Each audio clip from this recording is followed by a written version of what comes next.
Baik, perkenalkan nama saya Kalinus Tenawarme, jurusan Pendidikan MIPA, Program Studi Pendidikan Fisika, kuliah di Universitas Cendrawasih, Jayapura. Baik, di sini media pembelajaran, di sini mata pelajaran fisika sekolah. Jadi di sini saya ambil judul suhu dan kalor.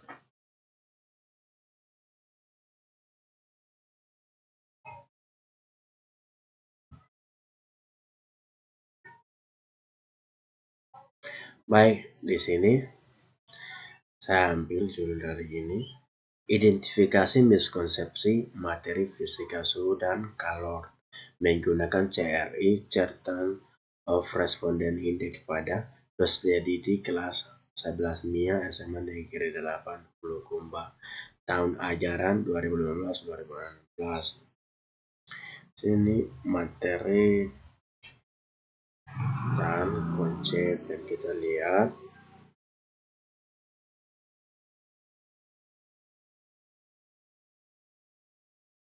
Nah, ini ada materi suhu dan kalor. Konsep yang pertama suhu, yang kedua kalor, yang ketiga kalor jenis, yang keempat perubahan hujung, yang kelima perpindahan kalor. Nah, baik yang ini yang saya ambil, jadikan poin-poin yang saya ambil jadikan PPT. Kita akan lihat dalam PPT.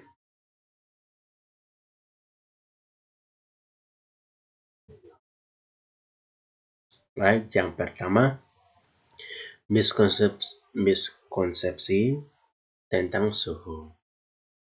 Sebanyak 32 peserta didik yang menjawab benar dengan memiliki pilihan jawaban B. Sementara sebanyak 77 peserta didik yang menjawab A. Suhu pada kelas X lebih besar dibandingkan pada kelas A. Nah, konsep yang sebenarnya adalah ketika ada zat yang memiliki suhu yang berbeda dicampurkan, maka suhu zat yang lebih tinggi akan melepaskan kalor, sedangkan suhu zat yang lebih rendah akan menerima kalor hingga mencapai suhu kesetimbangan yang disebut sebagai suhu campuran. Nah, yang kedua, konsep kalor. Peserta didik yang paham sebesar 36,44%, tidak paham sebesar 50,85%, dan yang mengalami miskonsepsi sebesar 12,43%. Sebanyak 80 peserta didik yang menjawab benar dengan memilih pilihan jawaban B, sementara sebanyak 21 peserta didik yang menjawab C. Hal ini menunjukkan bahwa peserta didik yang paham bahwa dalam pelepasan kalor, yakni ketika terdapat dua zat cair yang memilih suhu yang berbeda dicampurkan, maka suhu yang lebih tinggi akan melepaskan kalor, sedangkan suhu yang memiliki suhu yang rendah akan menerima kalor. Nah, konsep yang sebenarnya adalah kalor mengalir dari sebuah benda yang bersuhu tinggi ke zat yang bersuhu rendah. Berdasarkan analisis nomor 2, 4, dan 6, penyebab terjadinya miskonsepsi pada konsep kalor adalah rendahnya ketertarikan peserta didik akan mata pelajaran fisika, dan peserta didik terbiasa hanya menghafalkan konsep sehingga konsep yang baru dipelajari tidak mampu dipahami. Nah, yang ketiga, konsep kalor jenis. Konsep kalor jenis dengan metode CRI menunjukkan terdapat peserta didik yang paham sebesar 11,02%, tidak paham sebesar 52,97%, dan yang mengalami miskonsepsi sebesar 36,02%. Peserta didik yang menjawab benar dengan memilih pilihan jawaban B, sementara sebanyak 66 peserta didik yang menjawab A, yaitu besi lebih cepat panas daripada aluminium. Hal ini menunjukkan adanya miskonsepsi di alami peserta didik yang mereka menganggap bahwa kedua benda mengalami kenaikan suhu yang sama karena peserta didik menganggap massa besi dan aluminium sama sehingga akan memiliki kenaikan yang sama.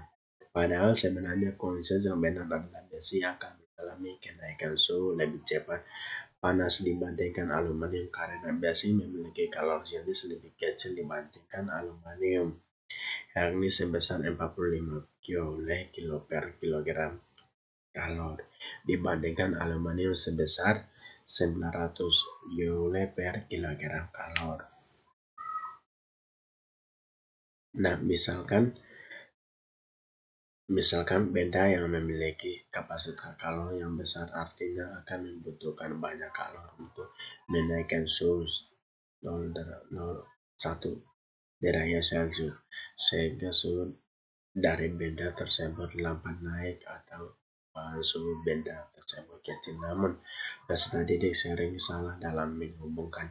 Peserta didik kebanyakan berpendapat bahwa jika kapasitas kalori besar, suhu benda akan cepat naik. Yang keempat, konsep perubahan wujud. Peserta didik yang paham sebesar 13,14%, tidak paham sebesar 39,83%, dan yang mengalami miskonsepsi sebesar 47,03%. Nah, peserta didik yang menjawab benar dengan memilih pilihan jawaban B, sementara sebanyak 70 peserta didik yang menjawab A, yaitu suhu air tersebut akan terus naik. Hal ini menunjukkan adanya konsep yang banyak terjadi. Miskonsepsi peserta didik menganggap suhu akan terus bertambah karena bejana tersebut terus dipanaskan. Padahal konsep yang sebenarnya adalah pada saat mendidih suhu yang besar akan tetap sekalipun pemanasan terus dilakukan untuk perubahan wujud cair menjadi uap, di mana perlukan kalori untuk mengubahnya yang biasa disebut dengan kalori laten. Nah, sekarang masuk yang kelima, terakhir, konsep perpindahan kalori. Perpindahan kalori dengan metode CRI menunjukkan terdapat peserta didik yang paham sebesar 23,97%, tidak paham sebesar 54,84%, dan yang mengalami miskonsepsi sebesar 21,19%. Nah, 64 peserta didik yang menjawab benar dengan memilih pilihan jawaban D, sementara sebanyak 32 peserta didik yang menjawab C, yakni konsep peserta didik belum menganggap bahwa pemanasan batang logam termasuk konveksi. Peserta didik menganggap bahwa pemanasan batang logam termasuk konveksi, tetapi konsep yang benar yaitu pemanasan batang logam termasuk konduksi. Padahal konsep yang sebenarnya adalah konduktivitas bahan berbanding lurus dengan kalori yang diserap. Baik, di sini tujuan daripada suhu dan kalori adalah seperti panas dan dingin, seperti siang dan malam. Nah, itu adalah suhu dan kalori. Nah, dingin dan panas seperti air yang dipanas dan mendidih, dan air yang tidak mendidih. Itu termasuk suhu dan kalori. Nah, seperti orang yang bakar batu, itu dinamakan bakar batu. Itu bakar batu itu dinamakan dengan suhu dan kalori. Nah, suhunya tinggi. Nah, seperti orang yang bakar batu di kolam, di situ bukan kolam, dan masak sayur-sayuran. Nah, seperti itu yang dinamakan dengan suhu dan kalor. Tujuan daripada suhu dan kalor adalah panas dan dingin.